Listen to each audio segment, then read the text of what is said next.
Alright, something a little different here. Fixing up a Murray lawnmower for a friend. It's a 4-stroke, so no 2-strokes in this video. This is the starter hub. Drops down on here. Here's your recoil. Some of these will all of a sudden start winding up the recoil rope. These lawnmowers when they're running. It's this recoil hub. You can see the rust and debris there. I've started cleaning it up. You got to get all the rust off, but the rust causes it to bind. Let's sit you down here.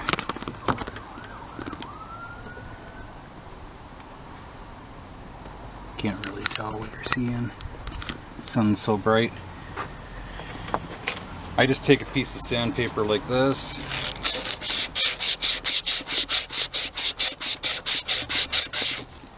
Rotate it.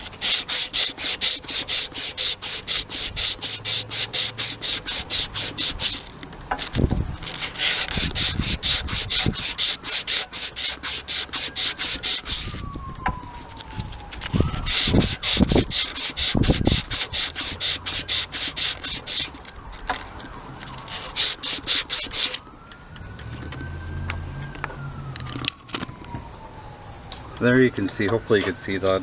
There's so much sun glare here today. So that's nice and clean. I'll put oil on it. I'll put this back on and I'll get back to you in a minute.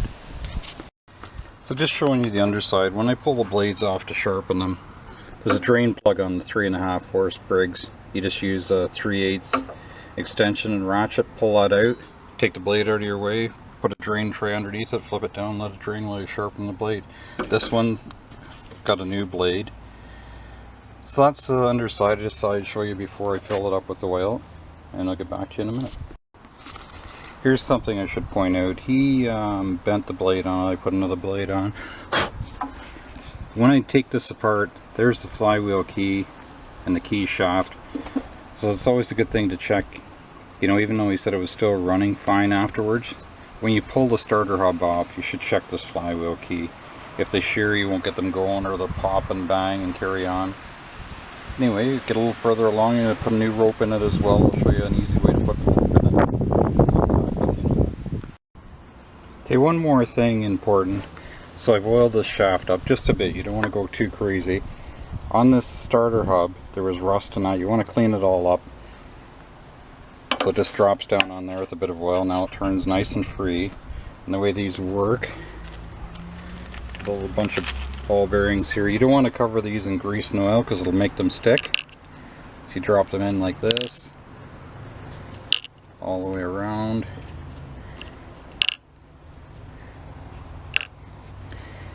Like I say, if you start coating them in grease or oil, you get much on it.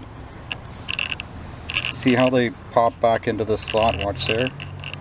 So what it does when its motor's running to go by like that, if you get a bunch of grease and oil, they can stick out and not grab when you pull the recoil. See, they come down there and grab. Hopefully you can see what I mean. They grab in there to help turn the motor over. This lid goes on here. And 1 second, I'm going to put the screen on and show you how to tighten up this mechanism. One thing I'm going to mention, a lot of people come into where I work at the Home Hardware and say, what oil does my lawnmower need? This is a Briggs & Stratton. It's conventional. This is what you call a flathead. The valves are inside the block, so this takes number 30 engine oil. If at the end of the cylinder you got a piece that sticks out that says OHV, that's overhead valve, then you need a multi-grade oil like a 530 or 1030. So, how I tighten up this starter hub, I reach underneath the deck, hold the blade, I just put a adjustable wrench on, just snug it up. You don't need to go crazy. That's it. There's a special tool made for it. You don't need to buy the special tool. Anyway, hopefully that helps somebody. When I get set up to put a new recoil rope in it, I'll show you how to do that. Okay, so right now the spring's wound up, it has tension on it. So I'm going to take the rope, hopefully you can see this, feed it through the starter hole.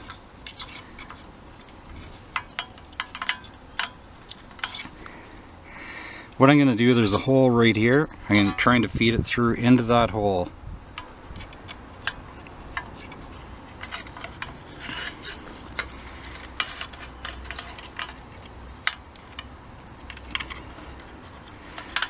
So there, it's just into the start of the hole. So now what I do is I get a dental pick and pull it up and through. Unfortunately, I can't hold this, keep it on the right angle, and keep the dental pick free. Work the dental pick. Alright, so as soon as I get it pulled through, I'll get back to you. Alrighty, there it is. Hopefully the camera picks it up. It's pulled through into there. There's a knot in it. Drops down the hole. Everything's working good. So anyway, I'll put this back on. I'm going to put a new spark plug in, put some fresh fuel in it, and hopefully that's good. Everything will be good, I hope. If not, there's one other problem that can happen. I see somebody's put a different screw in. And in between this gas tank and carburetor, there's a diaphragm. I got one right here. When they don't prime or they start surging up and down, it's these diaphragms. Anyway, we'll get it back together. We'll try and start it up. If it doesn't need the diaphragm, I put one in it last year for them. If it doesn't need it, we won't bother. Okay, so it's got the fresh oil in it. It's got fresh gas in it. I give this primer about 3 or 4 primes and then it started getting pressure. So it's primed. Set you right there. It should start. If it starts surging, it needs a new diaphragm. Let's give her a whirl.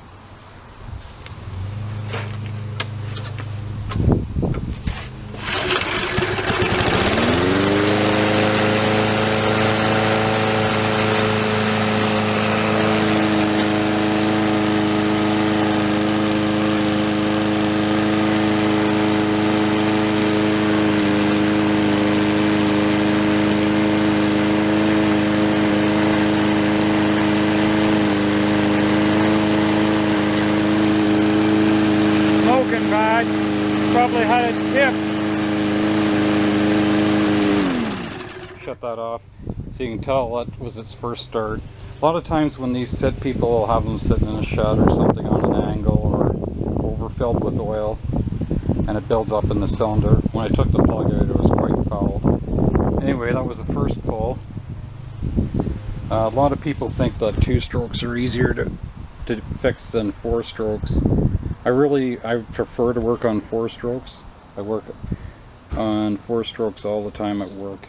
You don't need to worry about bad seals, sucking air somewhere. You know, unless you're rebuilding a 2-stroke completely and you got issues with it, they can be a real nightmare.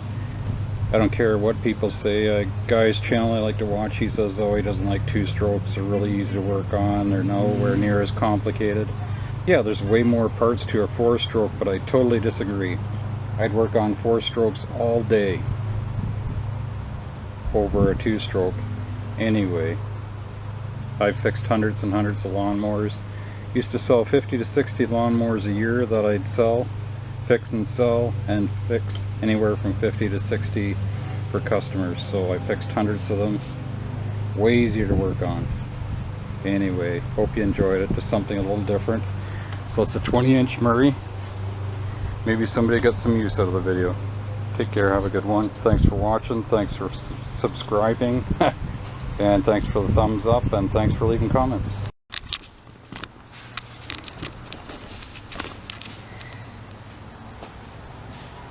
Okay, after I shut the camera off, I started back up to let it burn off the oil. It started surging a little wee bit, so I pulled the carb off. We're going to put a diaphragm in, I'll show you. And inside there, maybe the camera will pick it up, there's a rubber O-ring. And this plastic piece holds it in. It was off, the rubber O-ring was out of there and down the intake shaft. That's probably why it was surging. Anyway, for all the time it takes when we got the camera on, let's put a diaphragm in.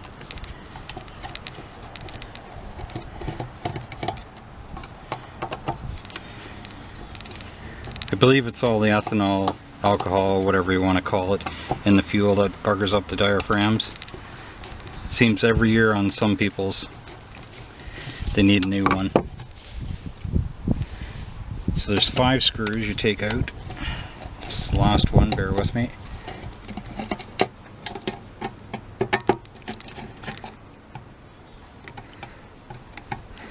The diaphragm is basically its fuel pump. I just stuck the breather bolt back in there so I wouldn't lose it. So you want to make sure that this screen is clean.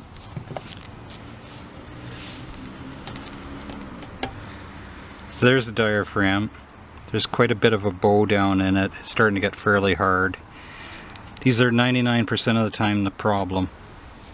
There's a little bit of dirt down in the well there. I'll just dump it out, clean it out.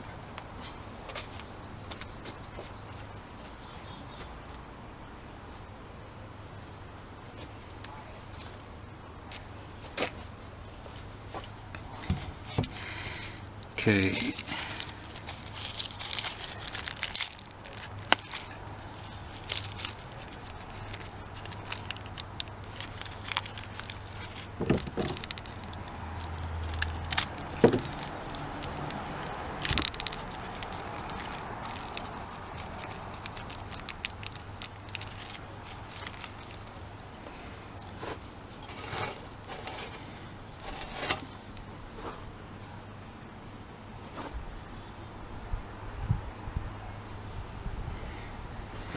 Okay, so first thing that goes down is this diaphragm. Better get around here, right? It just sits like that. These little tabs, little fingers, they block off the ports that go up and down. You got to make sure they're sitting nice. Then this gasket on top. Let's get it right here.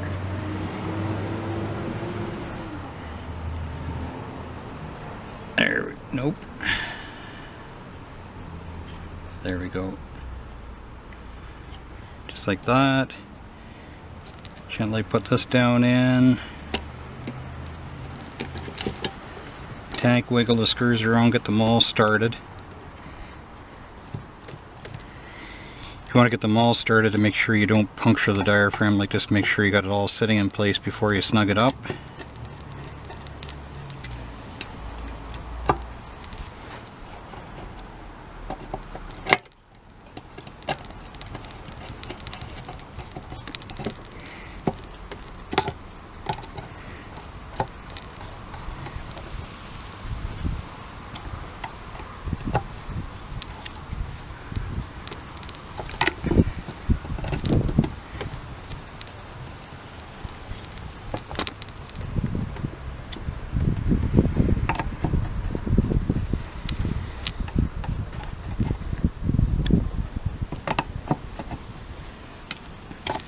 Okay, so now how you can tell it's successful is we'll give it a few primes, and you see, hopefully it's showing.